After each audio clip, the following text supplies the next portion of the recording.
नमस्कार, ताजा तहरीन खबरों में आपका स्वागत है। चलिए नजर डालते हैं आज की हेडलाइंस पर। वित्त मंत्री निर्मला सीतारमण ने कहा, किसान क्रेडिट कार्ड के लिए 2 लाख करोड़ रुपए का किया गया है प्रावधान। वित्त मंत्री निर्मला सीतारमण ने कहा, किसान जहां चाहे वहां बेच सकेंगे उत्पाद। सालाना 6 से 18 लाख रुपए कमाने वालों को बड़ा फायदा। छूट योजना 2021 तक बढ़ी, 2.5 लाख परिवारों को होगा लाभ। प्रवासी मजदूरों को मुफ्त राशन। राज्यों में मौजूद बिना कार्ड वाले प्रवासियों को 2 महीने तक मिलेगा अनाज व चना। सीएम योगी का आदेश, उत्तर प्रदेश में पटरी रेहड़ी दुकानदारों को 10,000 का लोन आसानी से मिले। सुप्रीम कोर्ट में 18 मई से होने वाली गर्मियों की छुट्टियां हुई रद्द, 19 जून तक जारी रहेगी सुनवाई। खाद्य मंत्री रामविलास पासवान ने मजदूरों के लिए 5 किलो मुफ्त राशन की घोषणा में कुछ देरी होने की वजह बताई। पृथ्वीराज चौहान बोले, ट्रस्टों से सोना ले सरकार। बीजेपी ने कहा, कांग्रेस मुगल में अंतर नहीं। कोरोना संकट में धार्मिक ट्रस्ट के सोने पर सियासत तेज। कांग्रेस नेता पृथ्वीराज चौहान के सुझाव पर विजय वर्गीय बोले, मंदिर वाले तो सेवा में लगे हुए हैं, सोनिया जी से कहकर अन्य धार्मिक स्थलों के खातों से मदद करवाओ। सड़क पटरियों पर चल रहे प्रवासियों के मामले में सुप्रीम कोर्ट ने कहा, हम कैसे रोक सकते हैं, राज्य सरकारें करें कार्रवाई।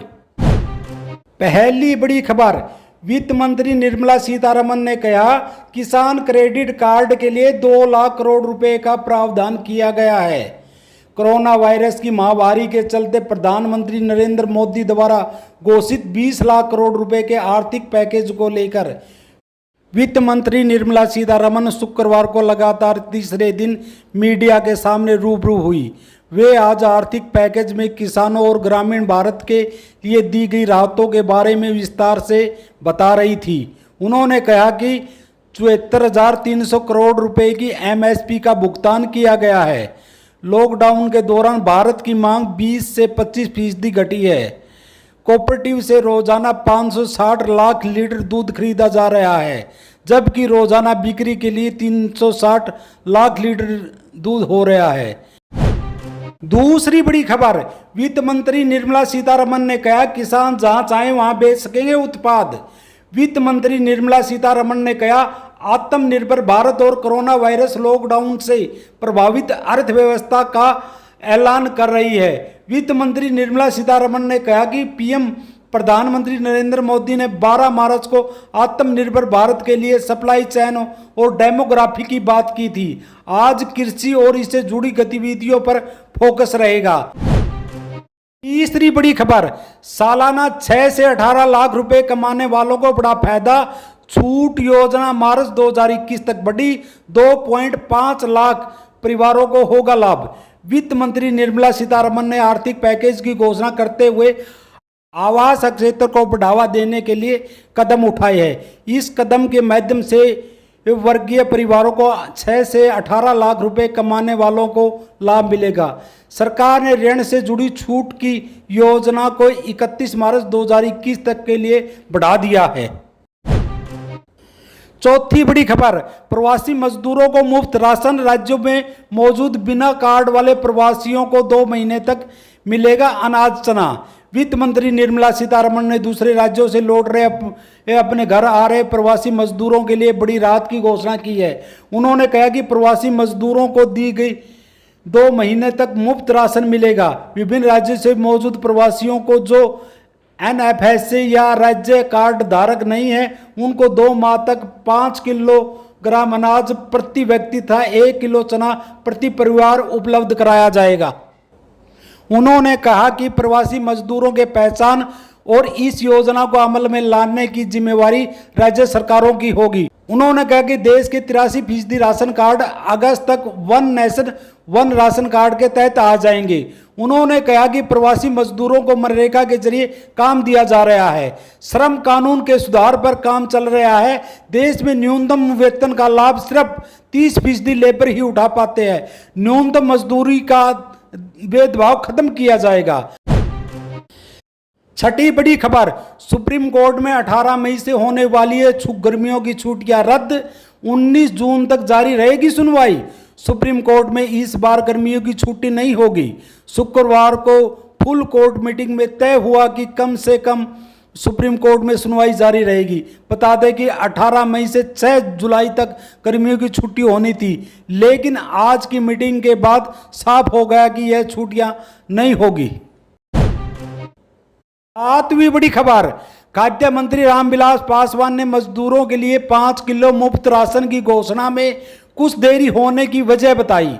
केंद्रीय खाद्य और आपूर्ति मंत्री रामविलास पासवान ने स्वीकार किया कि कोरोना महामारी के चलते लॉकडाउन झेल रहे देश के श्रमिक गरीब वर्ग के लिए 5 किलो राशन जैसी घोषणाएं करने में देरी हुई है। हालांकि उन्होंने इसके पीछे की वजह भी बताई। उन्होंने कहा कि कितने मजदूर गरीब है यह पता लगाना मुश्किल है, ऐसे में घोषणा में कुछ देर होना स्वाभाविक है। हमने यह पता लगाने के प्रयास किया कि किस स्टेट में कितने मजदूर है, इसका सटीक आंकड़ा नहीं मिल पा रहा है। ऐसे में यह फैसला किया गया कि इसे राज्य सरकारों को सौंप दे और यह काम करे। पासवान ने एनडीटीवी इंडिया पर संकेत उपाध्याय से बात करते हुए कही। आठवीं बड़ी खबर, पृथ्वीराज चौहान बोले ट्रस्टों से सोना ले सरकार। बीजेपी ने कहा कांग्रेस मुगल में अंतर नहीं, कोरोना संकट में धार्मिक ट्रस्ट के सोने पर सियासत तेज हो गई है। मंदिरों के सोने को लेकर कांग्रेस बीजेपी आमने सामने। महाराष्ट्र के पूर्व मुख्यमंत्री और कांग्रेस नेता पृथ्वीराज चौहान ने केंद्र सरकार से कोरोना संकट में देश के सभी धार्मिक ट्रस्टों में रखे सोने के भंडार का इस्तेमाल करने के वाले बयान पर सियासत तेज हो गई है। बीजेपी नेता चौहान के बहाने कांग्रेस पर हमलावर हो गए हैं। बीजेपी के पूर्व सांसद किरीट सोमैया ने पृथ्वीराज से सवाल किया कि क्या यह सोनिया गांधी से उनसे मांग करने के लिए कहा है, तो पार्टी प्रवक्ता संदीप पात्रा ने कांग्रेस नेताओं की तुलना मुगल आक्रमणकारियों से कर दी। नौवीं बड़ी खबर, कांग्रेस नेता पृथ्वीराज चौहान के सुझाव पर विजय वर्गीय बोले मंदिर वाले तो सेवा में लगे हैं, सोनिया जी से कहकर अन्य धार्मिक स्थलों के खातों से मदद करवाओ। महाराष्ट्र के पूर्व मुख्यमंत्री और कांग्रेस नेता पृथ्वीराज चौहान के धार्मिक ट्रस्टों का सोना संकट काल में इस्तेमाल करने के सुझाव पर सियासत गर्मा गई है। भाजपा महासचिव कैलाश विजयवर्गीय ने कहा कि मंदिर वाले तो सब सेवा में लगे हुए हैं, वे सोनिया गांधी से कहे कि गरीबों की मदद के लिए अन्य धार्मिक स्थल के भी ताले खुलवाए, उनके अकाउंट को चेक करवाए।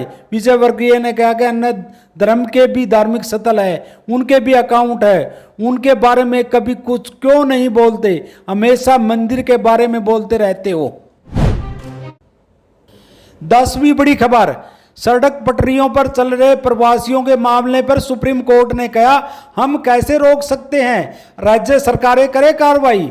रेलवे लाइन व सड़कों पर चल रहे प्रवासी मजदूरों का मामले पर सुनवाई करते हुए सुप्रीम कोर्ट ने प्रवासी मजदूरों को रोकने और उन्हें शेल्टर होम में रखने के निर्देश देने वाली याचिका को खारिज कर दिया है। सुप्रीम कोर्ट ने कहा कि तो लोग चल रहे हैं और रुक नहीं रहे हैं, हम इसे कैसे रोक सकते हैं। सुप्रीम कोर्ट ने कहा कि हम आपकी सहायता किस तरह से कर सकते हैं। उन्होंने कहा कि यह राज्य सरकारों पर है कि कार्रवाई करे। कोर्ट ने कहा कि हम प्रवासियों को रेलवे लाइन या सड़क पर चलने से कैसे रोक सकते हैं। किसान जहां चाहेंगे वहां बेच सकेंगे उत्पाद। किसान को एपीएमसी लाइसेंस धारकों को ही अपना उत्पाद बेचना पड़ता है। किसानों को अपने उत्पाद की सही कीमत मिले और दूसरे राज्यों में जाकर भी उत्पाद बेच सके, इसके लिए कानून में कुछ बदलाव किया जाएगा। एक केंद्रीय कानून के तहत उन्हें किसी भी राज्य में अपना उत्पाद ले जाकर बेचने की छूट होगी।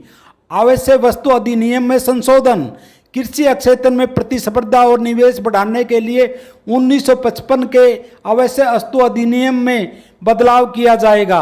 इससे किसानों की आय में वृद्धि होगी। किसानों को कम दाम पर उत्पाद बेचना पड़ता है। तिलहन, दलहन, प्याज, आलू को अनियमित किया जाएगा ताकि किसानों को लाभ मिल सके। टॉप टू टोटल के लिए 500 करोड़ रुपए। इस योजना के तहत 500 करोड़ रुपए का प्रावधान किया गया है। पहले यह टमाटर, आलू और प्याज के लिए था, लेकिन अब अन्य सभी फल और सब्जियों के लिए भी लागू किया जाएगा। इसी तरह देश दुनिया की खबर देखने के लिए चैनल को सब्सक्राइब करें। सबसे पहले खबर देखने के लिए घंटी के बटन को दबाएं। मिलते हैं अगले वीडियो में नई खबर के साथ। धन्यवाद।